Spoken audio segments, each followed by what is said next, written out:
Welcome to episode 158 of Drew's Sports Crew here on this Sunday early afternoon. Myself, Drew Skyberg, bringing you the news during the busiest time of the year, right?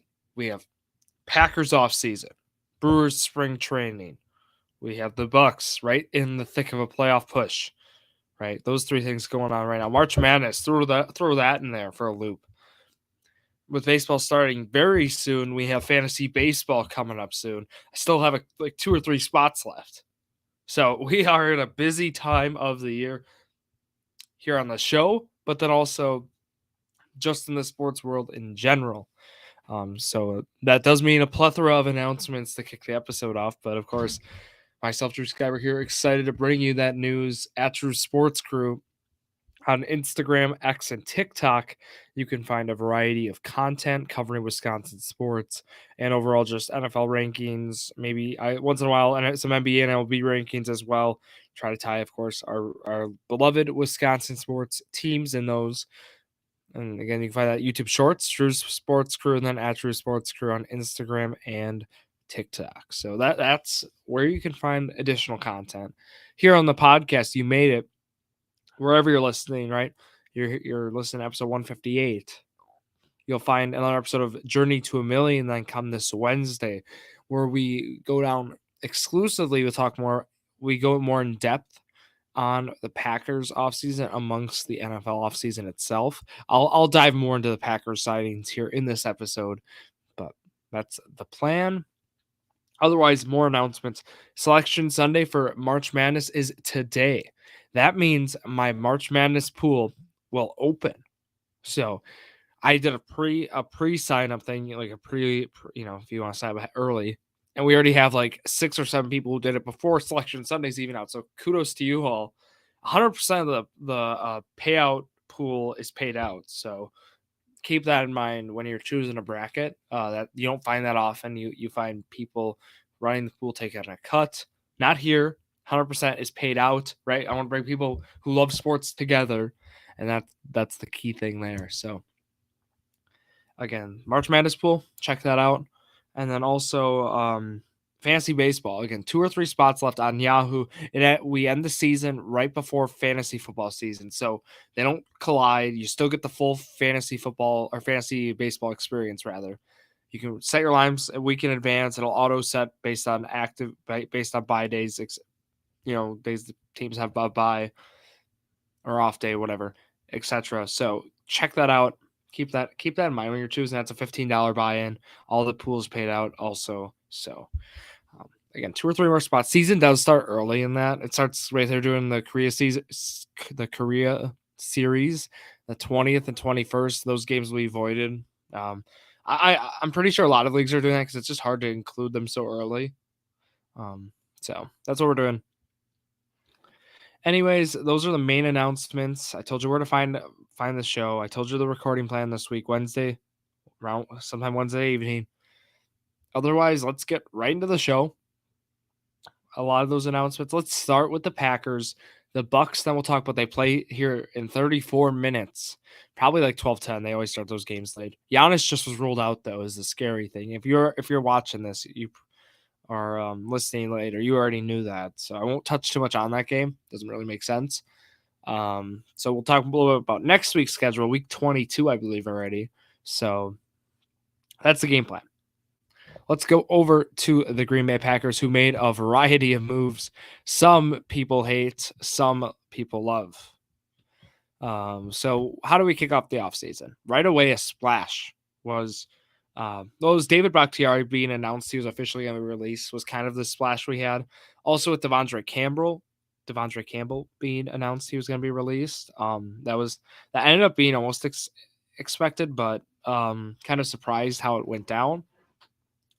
The 2 guys who we thought could be released, the one for sure. There's one for sure, one who probably, and one probably not. And all 3 actually got released. The probably was the Devondre Campbell with his deal, how it was structured.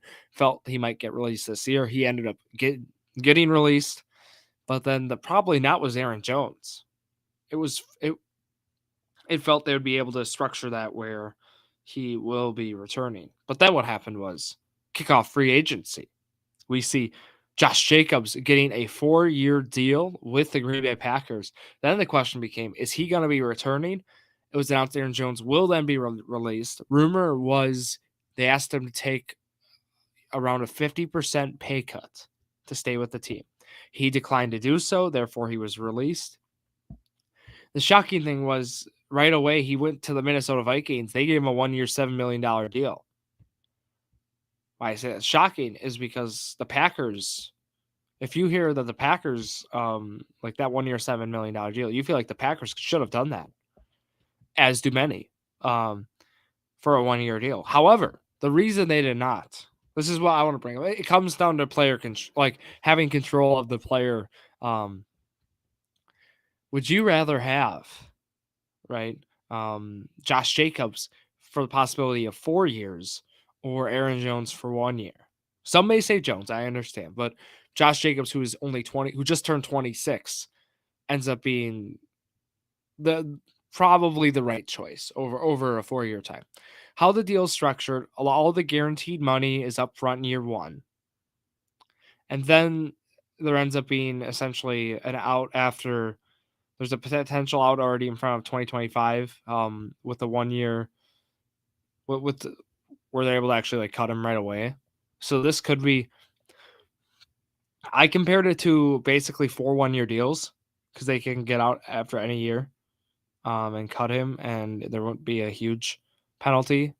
Um, in terms of dead cap, year 4, like listen to the year 4. It's literally he would carry a dead cap of 3 million if they cut him, and his cap, like they would save 13 million if they cut him.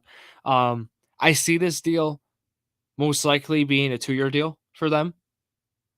So what I mean by that is I see this after the 2025 season, he could easily be cut. If he were to do so, it would only, they would have a cap hit, or they would have a dead cap they would have to eat that would be assessed to their cap, right? We know NFL is a salary cap, so then if you cut a player, you have to pay their dead cap. His dead cap is only 6 million, 6.2 million after year 3, 3.2 for year 4. So I bring that up as there is a huge incentive to cut him if he's not performing after 2025, in either of those two following years. Why that's important is with running backs, we know there's a risk you carry from year to year that they may not perform well. So the good news is they're able to actually, with this signing, they give him a lot of money up front. When I say a lot of money, they give him, I think it was like 16 million or something up front. However, you're by his age 28 season, and we see running backs usually decline age 27, age 28, they're going to be able to get out in time is the vision, I believe, by Green Bay when they structure this contract.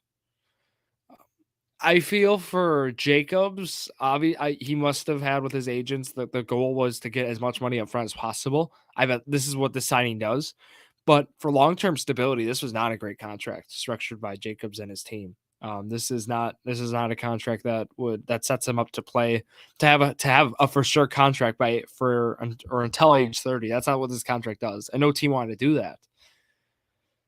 So I think overall, I'm happy with this, and this is a valid reason to move on from Aaron Jones. I know that might not be a popular opinion, but based on how the money is structured, this deal is what Green Bay needed to do. This is not, I wouldn't say similar to the Jones contract. The money looks the same, 4-year, 48 when he signed that extension 3 years ago.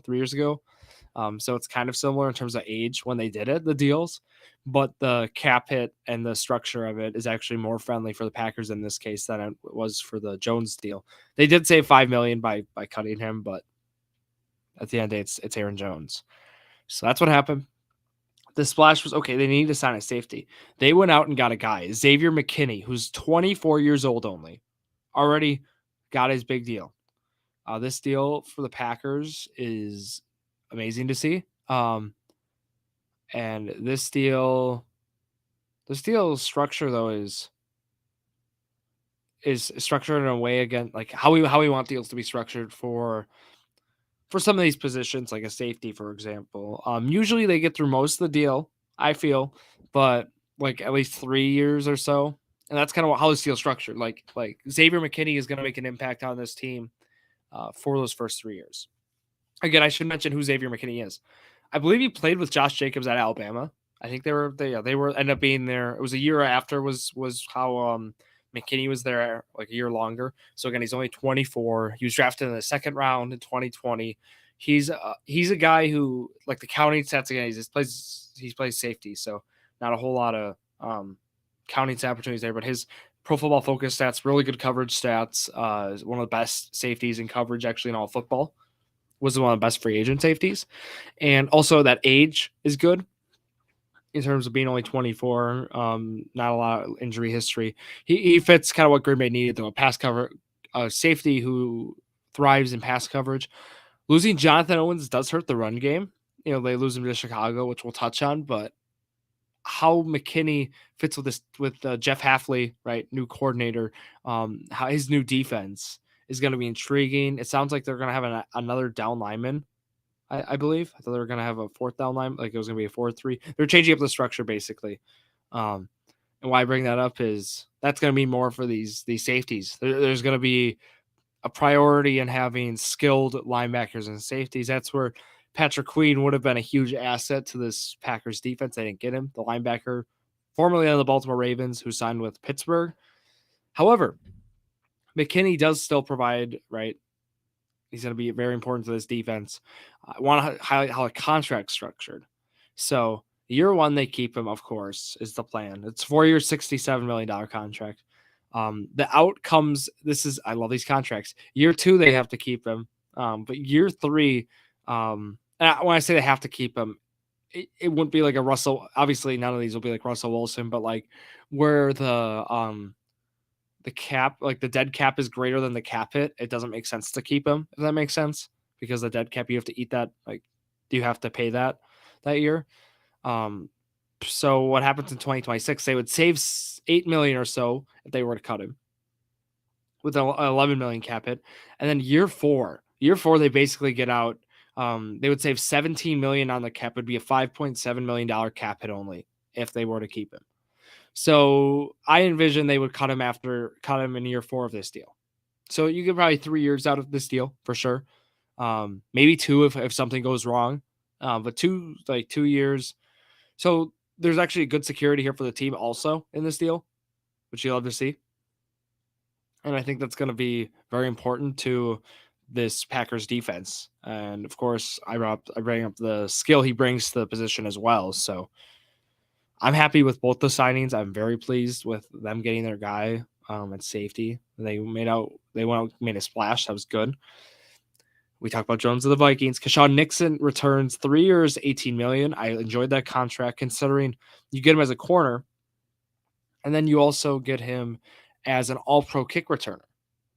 So you pay him for both. You get that advantage at that price is very good. Corey Ballentine, they get him on a 1-year deal. 1 year, 2.1. Tyler Davis, hopefully, again, he was injured all last year. They get him back this year on a 1 year, $1 million deal. AJ Dillon, his contract was interesting. It's a 1 year, $2.575 million deal. However, there was it was a qualifying offer. These are rare signings. It's right above the minimum, I believe. There's something with it.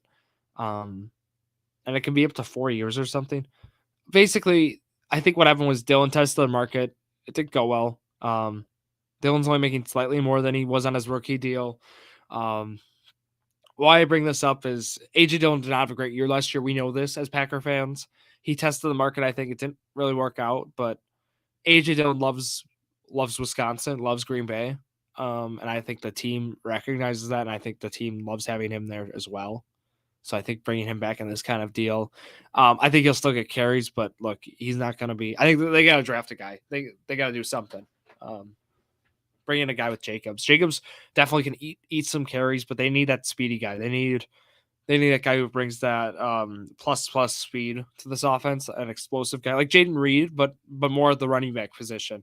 So I'm thinking, which this day and age in the NFL, you can address that in the 5th round, which we love.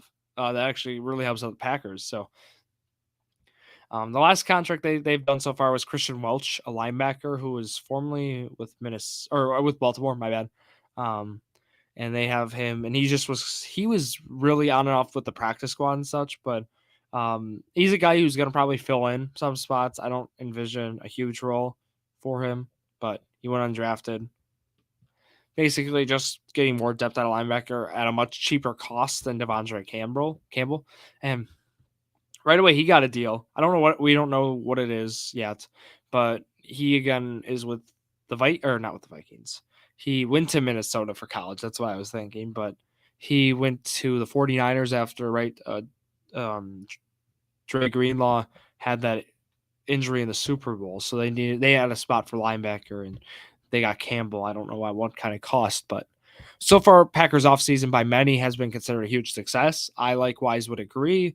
Um, the idea is, right, you have a young core. How about we get some guys who are the best, one of the best in their positions that we struggled at last year. There's some questions at safety last year. Savage went to Jacksonville. Um, and it's like bringing a guy like Xavier McKinney. Their running backs, not really questions, but throughout the regular season there was when Aaron Jones was hurt. So they really bolstered some stability there by re-signing Dillon and then getting in Jacobs. Obviously, you want to keep Aaron Jones for this season, I would say, but long term, this was the right move. This Green Bay team has a horizon. They have a vision that's, I feel, in a 3-year horizon is what I'm looking at, and they made the move to help satisfy that. So you like to see that. I hope there's still moves to be made though. This team still needs some spots. I think this kind of tells us where they're going in the draft. Still, they're going to probably draft a linebacker, is what I'm seeing. Based on how Hafley wants to change up the defense, they're going to go defensive line probably again. Even though they got Wyatt, they have Gary, they have Van Ness. Maybe they don't. I mean, because they have like Kingsley and Igbare, but there's a chance they might want to get one more guy there. They're going to probably draft a corner. Just a lot of positions I'm thinking of off the top of my head because Stokes just hasn't panned out so far. We got 2 more sports to talk about, so I'll get to them. But more Packer talk. If you want to hear more football talk, check out Wednesday, Journey to a Million. Let's go over to the Bucks. Look, this week was bittersweet so far. Started pretty bitter, as you all would agree. Only 3 games this week, though. One of those weird weeks. So they played in Sacramento. They was by 35. This game, right? I actually had the Milwaukee Panther game on. They played to win the Horizon League, but the Sacramento game, I watched a little bit of it, and it was that fourth. I mean, that was one of those games like you just forget about. I don't know what to say. Like they lost by 35. Giannis played. They've struggled on the West Coast this year. That's been a theme, which historically it's tough. 1-3 road trip, not happy exactly with it, but that's a tough West Coast trip. It was Golden State, it was the Lakers, the Clippers, and the Kings. So you lose to all 500, all teams above 500. You just tip your cap on the road, regular season, whatever. We get to today, right? They play Phoenix. I won't really talk about it. Giannis out, but hopefully they get the win. Let's talk about week 22's schedule. It does not get easier. No, you go to play Boston on the road Wednesday at 6:30. That's going to be a tough one. I have them losing it, unfortunately. Then you got Brooklyn and OKC, both at home. So I think that I have them winning Thursday against Brooklyn at home. I don't know. They played one of the top teams in the NBA with the Oklahoma City Thunder at home on Sunday at 6. This game obviously is if Middleton's back today. If they have everybody good to go, which I envision they would, they're going to have Friday and Saturday. They have 2 days off between. If they have everyone good to go and they're playing if they're playing the full minutes that we expect, I think the Bucks win this at home. The Bucks are just such a great team at home, as we know, as many NBA teams are. So I think that they would win and go 2-1 this week. The schedule's almost done, and the schedule has some tough games. They play Orlando twice. Like the last 5 games of the year, if we break it up in like spans of 5, they have one of the toughest last 5 games out of all the teams in the NBA. As they have Boston, they have Orlando twice, and they're at Oklahoma City. So you may think Orlando, Drew, they play Orlando twice, and you're saying this is hard. Orlando is 39-28. They might win the division title. I know people don't care about the division title, but in the Southeast Division, I believe it is. Yeah, they might win it, but with a division, my point is they have a better record than Miami and Atlanta. The other teams in that division are not great, but I know we don't care about divisions in the NBA, but the point is also they're going to be probably a top 8 seed as well. And playing them twice is not exactly a cakewalk. They have no more games against Washington or Charlotte left, I believe. Oh, they have one against Washington. No more games against Detroit. So a lot of the schedule here is going to be tough. The Bucks will still hit 50 games won, I believe. They will. They have like 15 or so left. So, right, they got to go 7-8 to hit 50. I'm thinking like 52 games they'll win. It'll be something like that. And yeah, that's the plan for the Bucks. Let's go over the Brewers. Not really much to talk about. I was at the game Thursday. Good win. Pat Bev's funny. Giannis is amazing. Dame passing the ball since Doc Rivers has been hired. Well, Dame passed the ball when it was with Adrian Griffin, but they're letting Dame be Dame, and they're letting him use his playmaking abilities, and his assist numbers have been way up since the coaching change, and he just looks a lot more comfortable. Like, I'll say it, watching even him in person, that was incredible to see. The vision, the court vision, his ability to just create shots, create points. Right, you think of like James Harden, but like with Dame, you're getting the full package, and especially still the 3-point, the crazy threes, the playmaking, it's just all there, and it was a fun game to watch. So let's go over to the Milwaukee Brewers, where we had some frightening news come in out of camp. Devin Williams will be missing 12 weeks with a I believe multiple stress fractures in his back. He reported pain in September. However, it seemed the team doctors and such denoted it as back soreness. He rested and stuff, and then the pain came back here in spring. They took him to someone else, and yes, they found that there are stress fractures in his back, and he will miss. So what this means for the team, we know what it means. This team just got a lot harder to win some games. They were priced out. I could not believe this. They were given a projected win total of 75.5 wins, but amongst, I saw like on sports books, projection models, 75.5 wins. That would be the lowest for this team since I believe 2016 is what it would be. Don't include 2020. 2020 does not count. 2016. That was Chris Carter year. That was Chris Carter home run off Wrigley's scoreboard year. That was like that was a while ago. Is my point. That was Chase Anderson pitching games for you. So we need to acknowledge that might happen. That's in the ballpark of possibilities. But at the same time, this team has a lot of question marks, which is why they're so low. They have a variety of rookies. They have a lot of rookies. Their projected opening day lineup, which we saw what their lineup would look like against a right-handed pitcher during a spring game yesterday. I believe that's what the goal was.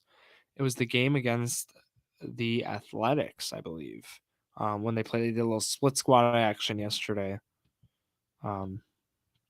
And we saw what the lineup would look like, and honestly, the lineup is not this weak point of the team. Pat Murphy's actually hit on this. Pat Murphy talks about this team probably being a better offensive team than last year. And looking at the team on paper, probably, again, this is if guys go right. Tyler Black was playing first in this game. Andrew Monasterio was playing short. Or, shocker, I'm looking at the wrong game. Because right when I said Monasterio playing short, I'm like, nope, that's not right. No, but seriously, the overall lineup, I'm gonna read you all the lineup just to break it down how it looked. Here it is. Sorry, let's get to the Rangers. Sal Frelick leadoff. William Contreras batting second at catcher. Frelick was at right. Yelich DHing. Hoskins batting cleanup at first. Adames at short. Jackson Chourio in center. Bryce Terang at second, Joey Weimer in left, and then Joey Ortiz at third is your lineup. I didn't mention Bryce Terang at second. I don't think, but yes, the bottom three is Terang, Weimer, Ortiz. Ortiz came over in the Corbin Burns trade. He will be your starting third baseman, I believe, in 2024. The question is at left field. So this lineup might be different is Weimer might not be starting in left in opening day against the righty, probably not, or Terang. I think it would be probably Yelich DHing or Yelich in left, and then we'd probably see like Gary Sanchez DHing or something, take Weimer out. Though that was the one thing I saw probably wouldn't be right. But other than that, this is probably your opening day lineup. Frelick will be batting leadoff most likely. Contreras batting second. This lineup is not bad. The pitching is the question. Freddie Peralta pitched in this game too, so Freddie Peralta is going to be your opening day starter. Milner coming in relief, McGill, both those guys will be your good, will be solid relievers for this squad. Bryce Wilson maybe will be in the mix. Abner Uribe will probably get some closing, and then Joel Payamps. I'd say it's gonna be situation dependent. Hobie Milner might get some save chances in this season. I envision. Other than that, that's kind of what I expect for this team. I think that's a solid. Again, you bring in Hoskins, you get a boost offensively with this team, but pitching remains the question, which is shocking, right? Pitching has not been the question of this Brewers dynasty, let's call it, right? Over these last 5 years, it really hasn't. 2020, if you want to say that year, it was kind of, I don't know. 2020 doesn't really count for me. 60-game year, but the full seasons have really been a strength in pitching and the bullpen especially. So hopefully when Williams comes back, he'll be good, and we know the value he'll bring to this team when he's healthy. So that's what we're looking at. Look, the home opener's already 3:10 on April 2nd. We are very close. Opening day itself is like 12 days away or something. Like we are right there. And I'm excited. I'm all here for it. Thursday, March 28th is the day, 12:10. So there you go. And that's all I got here in episode 158 of Drew's Sports Crew. Have a great Sunday, everyone. Enjoy your week. That's going to wrap it up here for myself, Drew Skyberg, here on this Sunday afternoon. Thank you all for listening to yet another episode of Drew's Sports Crew, the perfect podcast for you.